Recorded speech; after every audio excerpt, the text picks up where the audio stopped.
Começamos o grande debate falando da guerra entre Israel e o Hamas. O governo do Irã lançou ameaças contra os Estados Unidos, segundo diplomatas. Em um discurso na Assembleia Geral da ONU, o chanceler do Irã alertou que se os americanos não deixarem de financiar e armar o que chamou de genocídio em Gaza, eles não serão poupados desse fogo. O alerta foi feito no momento em que Israel amplia a ofensiva em Gaza e enquanto a ONU pede um cessar-fogo na região. Israel já deixou claro que rejeita o texto. O embaixador do Irã fez um apelo para que a Casa Branca pressione Israel a interromper os ataques e que pare de dar dinheiro e armas para o governo de Benjamin Netanyahu. Caio, o envolvimento do Irã na guerra pode se tornar ameaça real para Israel? Muito boa noite. Boa noite, Leandro. Boa noite, Eduardo. Boa noite à nossa audiência. Olha, salta aos olhos a hipocrisia do embaixador iraniano. Vamos lembrar que, e isso aqui é ponto pacífico no debate público, o Irã, ele dá apoio político, logístico, financeiro, material, etc., bélico, a organizações que as potências ocidentais reputam como terroristas, não apenas ao Hamas, mas também ao Hezbollah, né? E olha o que ele diz: se os americanos não deixarem de financiar e armar o genocídio em Gaza, eles não serão poupados desse fogo. Ao que ele pode estar se referindo? A uma guerra direta contra os Estados Unidos da América? A uma invasão de Nova York ou de Los Angeles? Evidente que não. Isso é uma ameaça velada de terrorismo feita na ONU.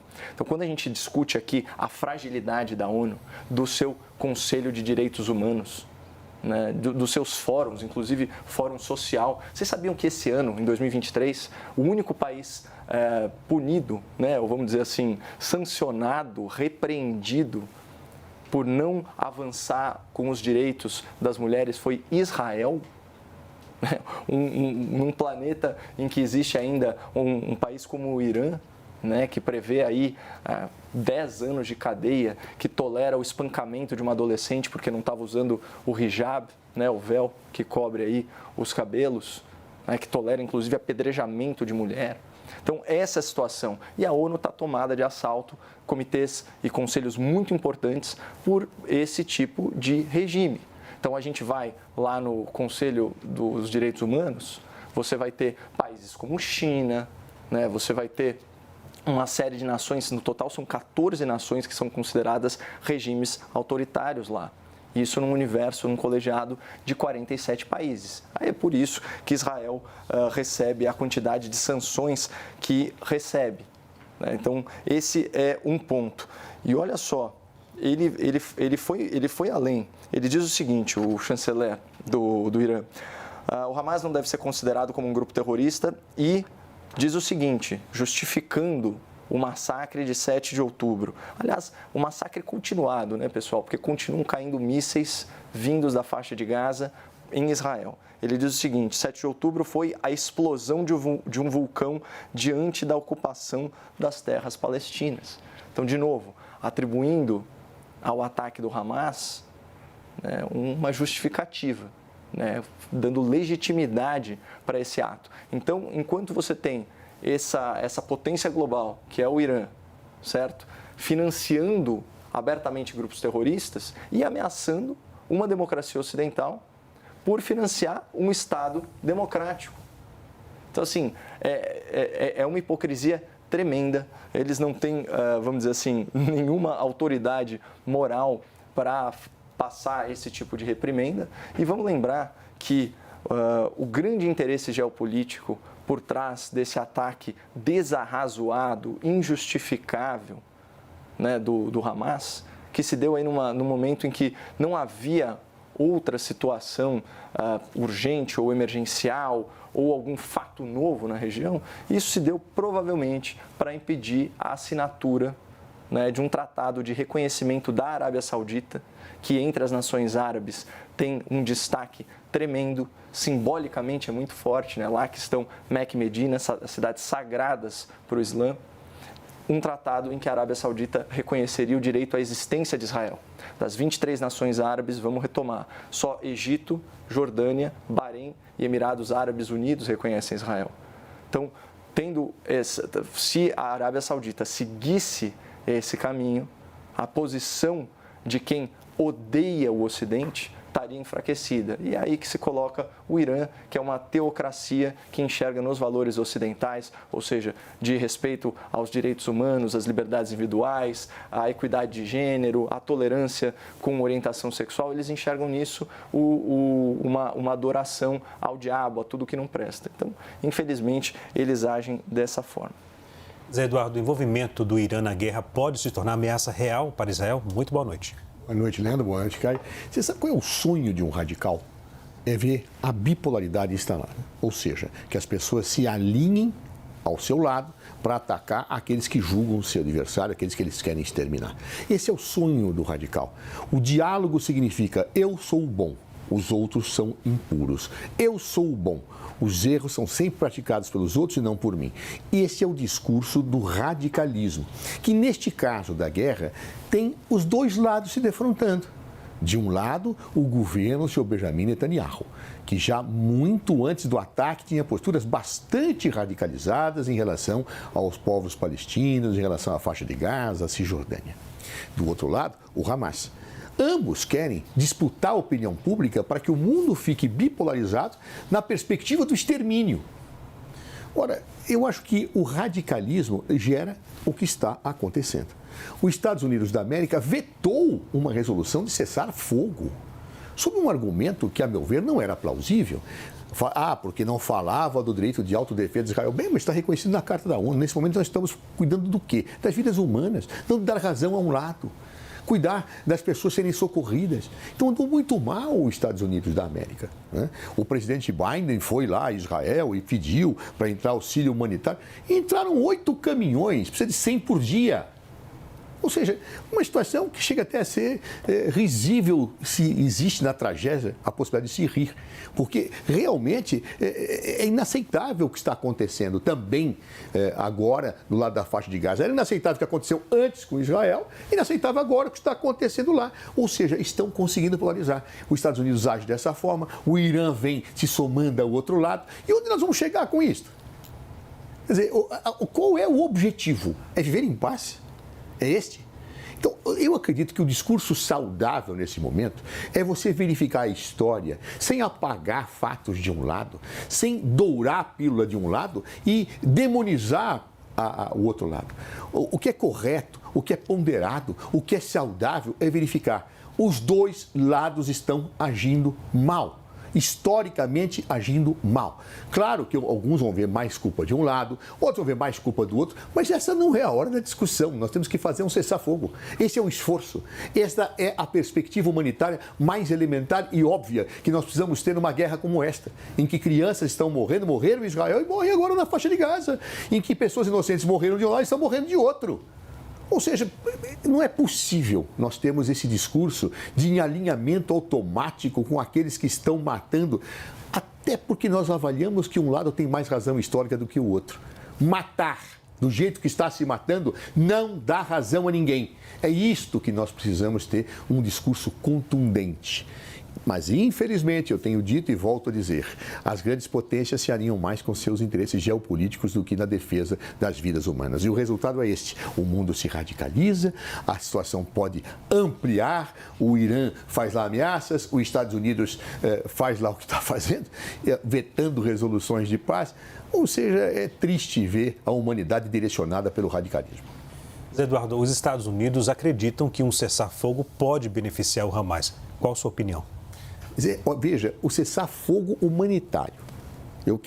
Parem um pouquinho, deixem de dar tiros. Israel, não joguem bombas sobre o território ali da faixa de Gaza. A faixa de Gaza, parem de soltar um pouquinho os seus foguetes do lado para Israel. Vamos parar um pouquinho, vamos socorrer as pessoas, vamos dar alimentos, vamos tirar as pessoas que querem sair de lá, vamos dar direito à vida às pessoas.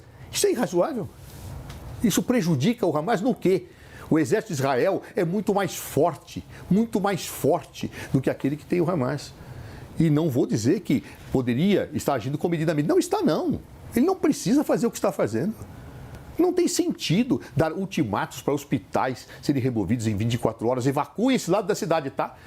O que é isso? E as pessoas ficam em pânico. E aí, quando vão para o outro lado, são alvejadas do outro lado, para onde estão indo, conforme a imprensa documentou. Não é possível isto.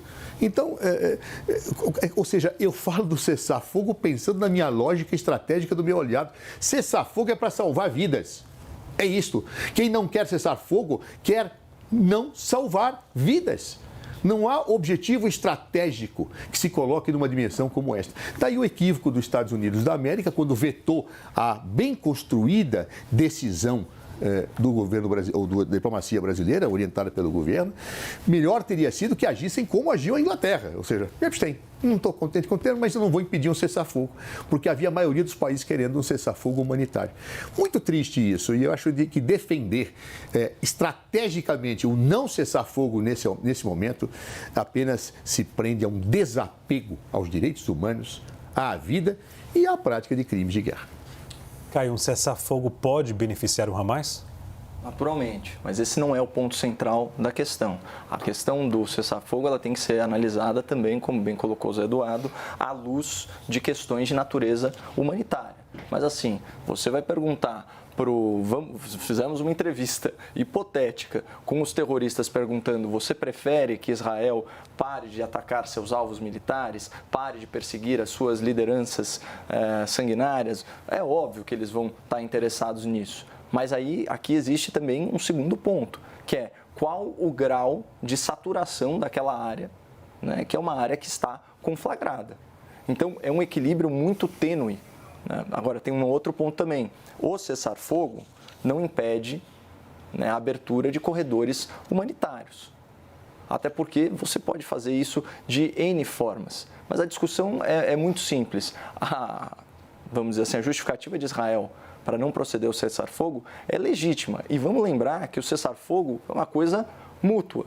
É muito difícil negociar com terroristas. Por quê? Porque eles têm uma proposta genocida. Quem disse que eles vão cumprir alguma coisa? Eles não cumprem nenhuma legislação. Eles não estão presos à lei internacional, como está Israel. Eles não são vinculados às sanções do Conselho de Segurança, em nenhuma hipótese. Eles são terroristas. Terroristas.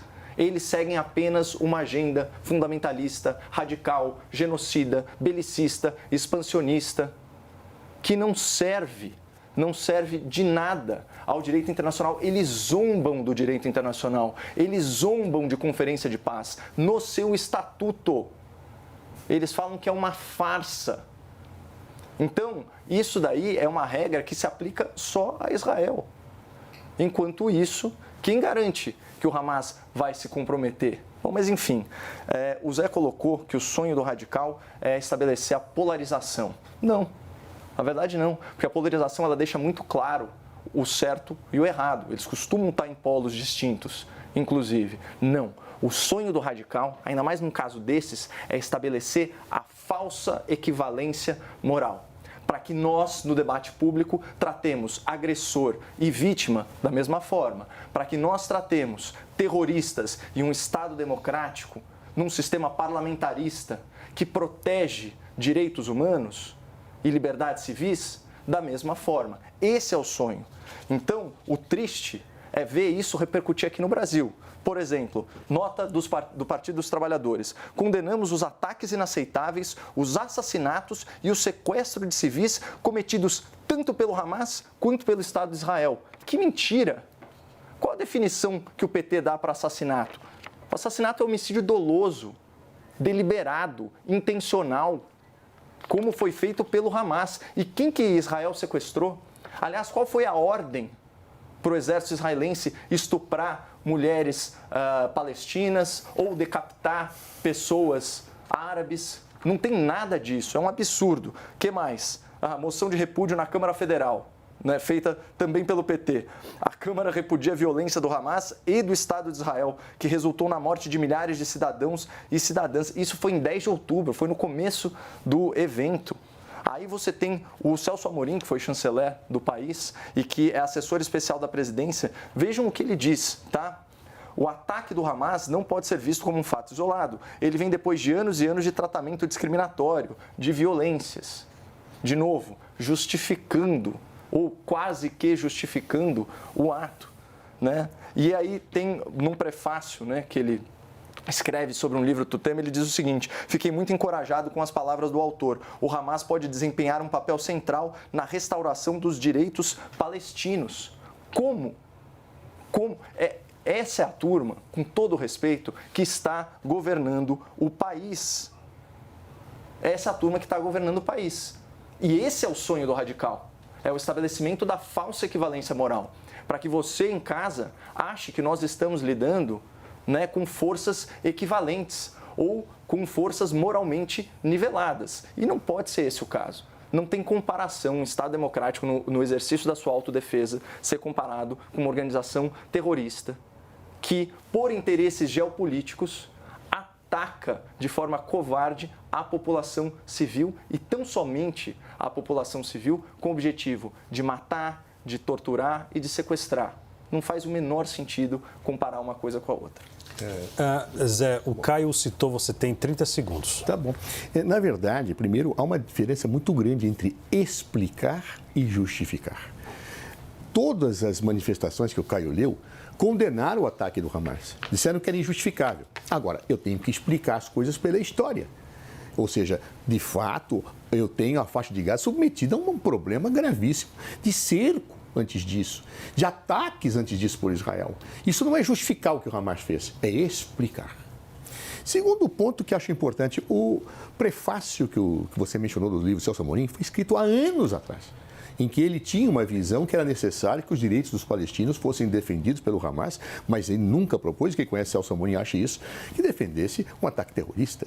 Claro, isso é um livro escrito há anos atrás, não pode ser descontextualizado e citado agora.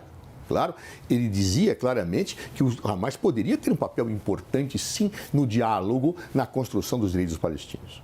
E, infelizmente, o ataque do Hamas mostrou que houve uma extrapolação, uma não justificativa para aquilo que foi feito, mas não sem explicação. Como também eu tenho hoje uma situação de ataque de Israel, de violência de Israel, que não é só autodefesa. Lá estão morrendo pessoas que não precisavam morrer mesmo dentro de uma guerra. Não se faz isso numa guerra. Eu não ataco hospitais, vilas, cidades, pedindo para evacuar em 24 horas, senão eu vou bombardear. Isso não existe isto. Isto é, a largas dimensões, a perspectiva de crimes de guerra praticados na faixa de Gaza. Então, a preocupação com o humanismo passa pelos dois lados, sem que eu torça fatos da verdade para dizer um lado está certo, o outro está errado. Na visão que o Caio expressou, dá a impressão que eu sou um radical. Porque eu defendo a paz, porque eu defendo explicações para a história, mas não justificativas. Caio, você quer 30 segundos? Não.